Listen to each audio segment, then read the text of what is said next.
Hey everyone, this is part 2 of your review for the Unit 2 test on slope and rate of change. Hopefully you watched part 1, which was on domain and range, and now we're going to look at slope.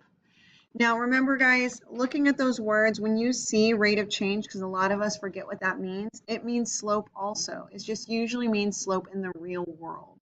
So if you ask for rate of change, you're really asking for the slope. So like in this problem, it asks for rate of change.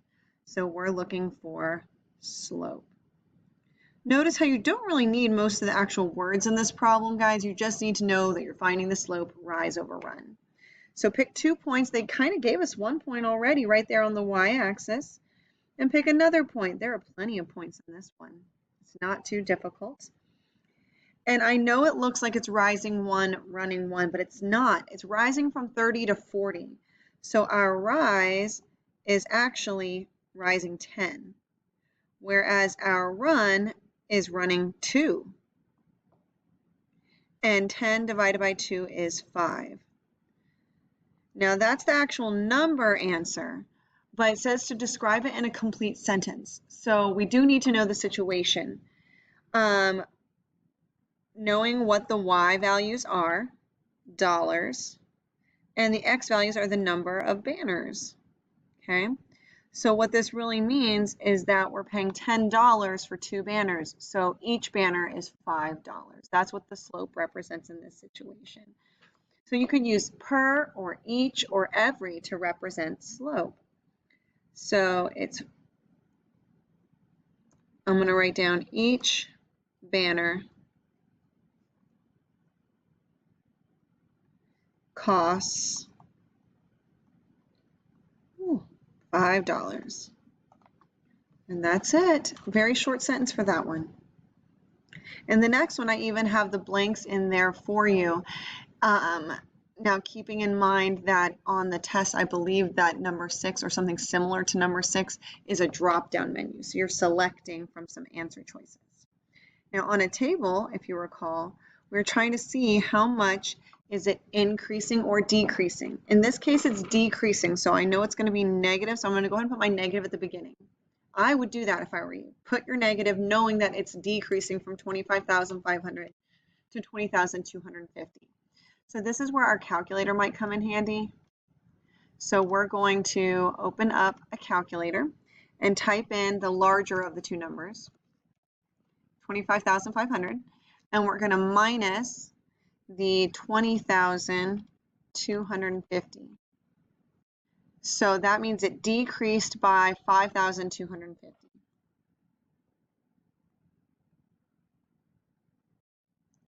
Make sure to put the negative, that's important. It did decrease. And then here we have an increase. And so I need to find out what 3.25 minus 1.5 is. Use my calculator again. 3.25 minus 1.5. So it increased 175. Now to find the rate of change, remember, it is the change in the y's divided by the change in the x's. So let's divide them in our calculator.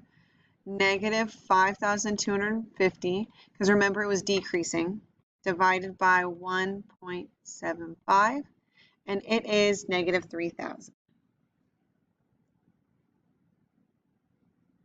That's our actual slope. But when you're writing it in words, you don't use negative, we use words for negative. So the altitude of the plane decreases, would be a word we would use, at a rate of 3,000 feet per minute. So keeping in mind that we would not put negative 3,000 because the word decreases is like our negative symbol, okay? Make sure you choose the correct one. Notice that the y's are going down in value, the feet. So decreases would be the correct word. If this was a drop-down menu, they would give you decreases or increases. And you have to pick the correct one. And there's probably 4 answer choices for the correct rate. So make sure you're always doing y divided by x. The change in the y values divided by the change in the x values. Okay. Let's look at another one. Here's another table. So pause the video for a moment and try this one on your own and write your answer as a complete sentence.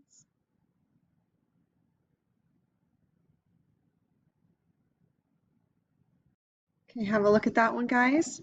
I found that the amount of water in the pool was decreasing by 4,000 gallons every 2 hours. So when I divided them, it was decreasing 2,000 gallons per hour. And I wrote that as a sentence. Okay, guys. So looking at number 8, this one is actually quite confusing for a lot of people because there's a decimal in it. So there might be a better option than using that point that's a decimal. I mean, you still can. I can make this into a table if I wished, rather than doing rise over run. If you would rather make it into a table, the first point was -3, 3.6. That's this point right here. And then the other point was 5, 2. 5 is the x and 2 is the y. And then from there, we are going to find the changes in the y. This one's a little bit easier. From a -3 to a +5, that's an increase of 8. But from here to here, that's definitely a decrease, but some people have a hard time telling how much of a decrease that is. So you can subtract them in your calculator if you wish. It decreased 1.6 units. So if we are finding our slope, it's the change in the y's divided by the change in the x's. So let's divide them in our calculator. -1.6 divided by 8 and is -0.25. Now, if you want to make it a fraction, here's another trick on the calculator. You can hit menu and go down to number, and approximate it to a fraction, and then just hit enter. So it is -0.2 as a decimal or -1/5 as a fraction. So -0.2, which is correct, or you could say -1/5, which is also correct. Another way to go about it, guys, is just don't use the point that has a decimal. Use a whole number point that you see, and the other whole number point you see. You can see it decreases 1 and goes over 5, and what do you know? That's a slope of -1/5. So if you don't want to use the decimal, then use one that actually is a whole number point. Just don't use this point. So keep in mind there are many ways to find slope. Take a moment and pause the video and try number 9 on your own.